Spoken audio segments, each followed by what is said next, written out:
Hey everybody, it's good to see you back once again. This is bumper build part 2. Let's drill some holes. Well, I've got just about everything mapped out and center punched for threaded holes, through holes, and openings in both of the side irons. So, in case anyone is curious about spacing, I made a lot of notes because I invested about 2 hours this morning trying to determine like center spacing on all of these worn out and egged out holes. It was rather fun, but between both of these original brackets and parts manual diagrams, I was able to get it zeroed right in. So everything at the front here is threaded for 1/2 by 13 bolts, and starting from the front, working 5/8 back on center, that is the first 2 holes, and then another 1 3/8 back is the second set of 2 holes, and they are 1 3/4 apart. So we have this bottom 4 sequence right here, so measure 3 1/4 back from the front. That's your first one. They're all 3/4 of an inch up from this flat bottom edge, and we are 1 3/8 spacing on the first 2, just 1 1/4 on the second 2, back to 1 3/8 on the last 2, and then just transfer all that straight up. We're at another 1 3/8 spacing up there, 3/4 in from the top, and we're 2 1/2 center to center across there. And now toward the back, for the right side, we have these 2 1 1/2 diameter holes. They are spaced 1 5/8 down on center from the flat top and 3 inches apart on center from one another. And to establish position of the rearmost one, take the center line and then measure 7 3/4 inches all the way to the back. That gives you your spacing right there. And then finally, the last 2 holes, those have to be pass-throughs for 3/8 by 16 bolts, so I'm probably going to go out around 7/16 of an inch diameter. So measure down 9/16 from the top, center line for the first one. We are 1 1/2 inch spacing to the second one, and we're about 1/2 inch in from the back. You can see that's a fat 1/2 inch. I actually left these 1/4 inch long at the back. I probably will actually trim those down, so in reality we're 3/4 there, but if you're going to take it right out to the 48 3/4 overall length, you want to be 1/2 inch in from the back. Now, if I haven't lost you already, the only hole that I have not mapped out is this one right here, and I'll show you why. With it bolted back up to the tractor, I can show you the reason why I'm not going to replicate the exact location of that opening, because that's the access for the radiator drain, and it doesn't line up very well. It's just about down and out of the hole. So that's one area where I'm not too impressed. It's almost like Cat was like, well, we tried. You can at least see it so you know where it is. So instead of planting this opening right where it is on the original one, we're going to get it all welded to the bottom bracket and put in here, and we're going to plant that exactly where it needs to be. So I am going to take some liberty regarding that. Otherwise, everything else should be spot on. It's a few minutes later now, and you can see I've got all the pilot holes drilled, and there's some marks all over this one. That's because it's time to replicate the reinforcement blocks for all the threaded holes. Up here on the top, these 2 are just single thickness, because taking this bottom one, I'll show you when the bracket gets bolted to the side of the tractor, there's room for that block down there because that radiator shell is curling around, but there would not be room for another one up above it. It'd start getting a little bit tight right there. So that's why we're just single thickness in those areas there. These blocks are made directly off of these. Of course, they're 3/8 thick, 1 inch wide. This one's 5 inches long. And the reason I popped all these pilot holes in here first is so that I could just get a more convenient way to measure and center these blocks up with all of the drilled holes. The shorter ones, 2 3/8 long, 1 inch wide. So again, we just line them up with the marks and then weld them in place.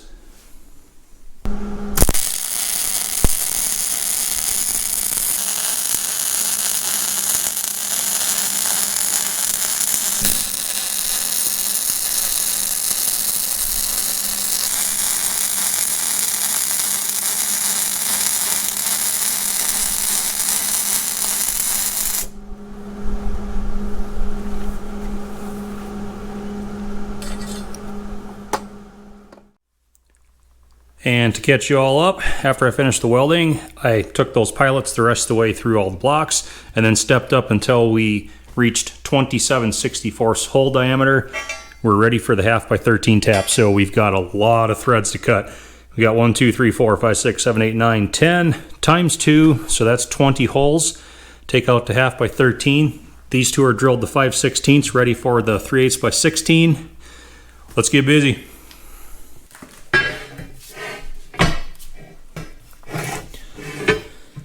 All right, I'll show you a really handy tool Senior picked up at a swap meet not that long ago.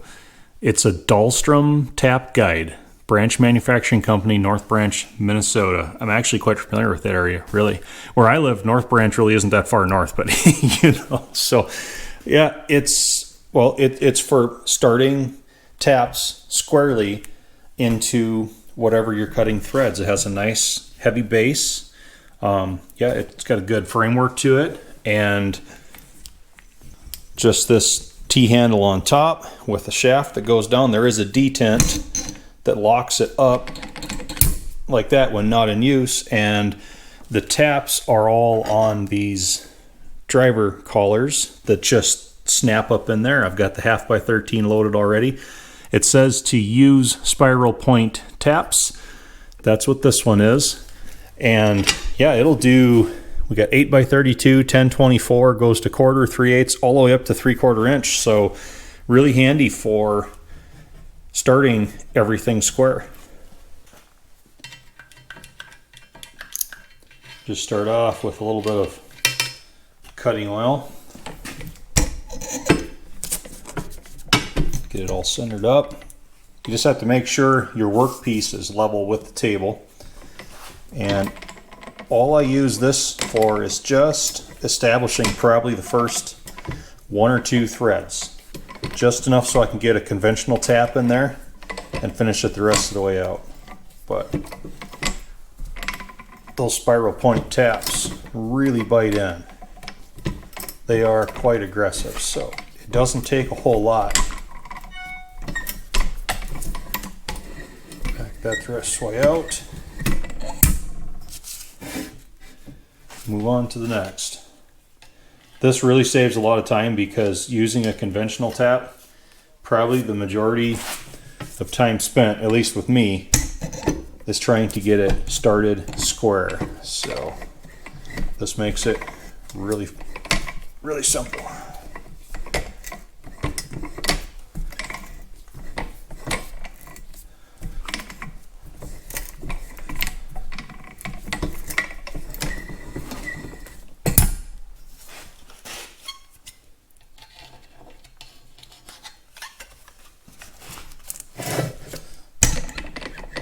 Just keep working on down the line.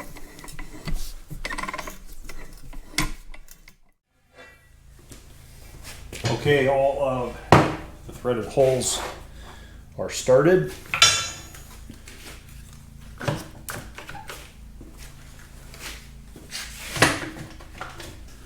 Like I said, just a few threads initiated at the top of each one. Just enough to squarely start a regular tap. So we'll put a little more cutting oil on. You can see how that tap easily starts in. Everything's nice and square. Most of the work is already done. So now we just continue cutting the threads all the way down. Don't be afraid to use plenty of oil. Tap's going to last a lot longer that way. I back them out regularly to clear the chip that I'm cutting as well. I don't just start spiraling them down in. Helps keep everything from clogging and jamming.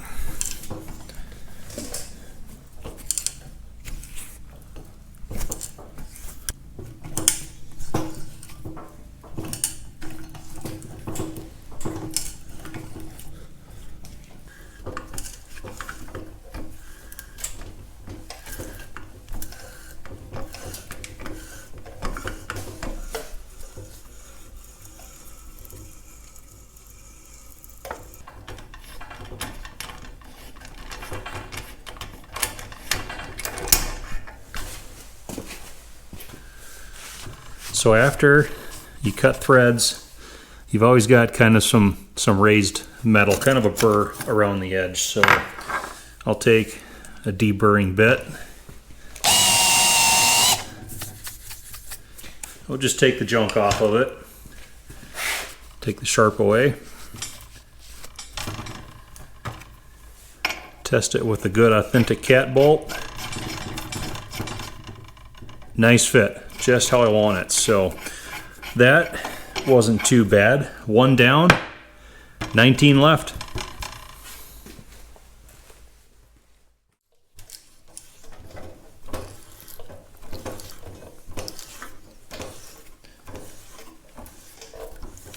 We're almost there. Last one.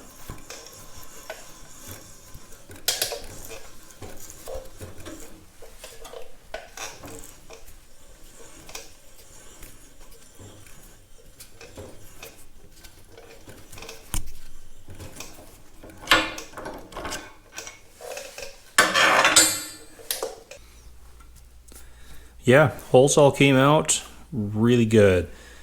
All the way down through, single thickness there. Good pattern on the outside.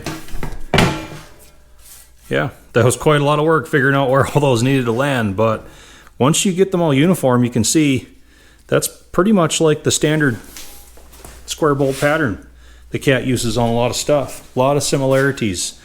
And then that's equal spacing to those, just without matching pairs on top. That's pretty much a square box.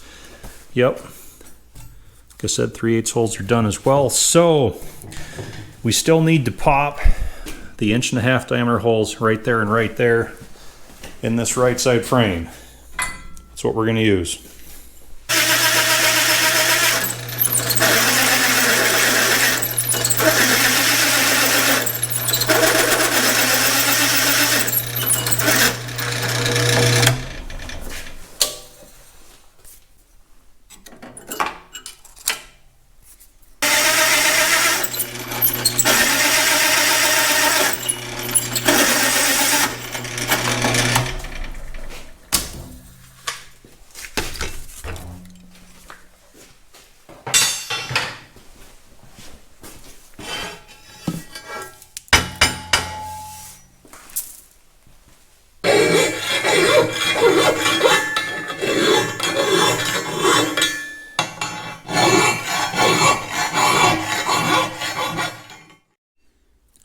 There we go. Finished them off with a half-round file. Just took the sharp edges off.